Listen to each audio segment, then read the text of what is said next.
তো ভিডিওটাতে দেখছো রেজাল্ট আনতে গেছিলাম, তো ম্যামেরা যে যে ক্লাসের মধ্যে ডেকে স্টুডেন্ট বাসে বসতে বললো, ওখানে খাতা দেখে কাউন্ট যদি ভুল টুল হয়েছে কাউন্ট দেখে আবার রিটার্ন নিয়ে নেবে, সিগনেচারের গার্ডিয়ানের সিগনেচার করে নিয়ে নেবে। আমাদের সময় থাকতো না, খাতা দিত আবার বাড়িতে নিয়ে যেতে হতো, তারপরে গার্ডিয়ান দেখে সিগনেচার করে আবার রিটার্ন দিতে হতো। এরকম নয়, দেয়নি, খাতা ওইখানে নিয়ে নিয়েছে।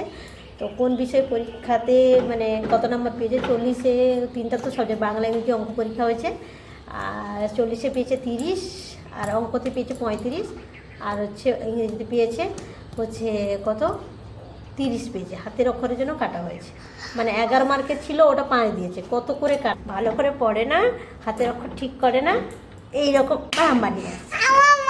আমি মাকে বলেছি মা আমাকে পেন্সিল বক্স কিনে দাও না, মা তো কিনে দিল না।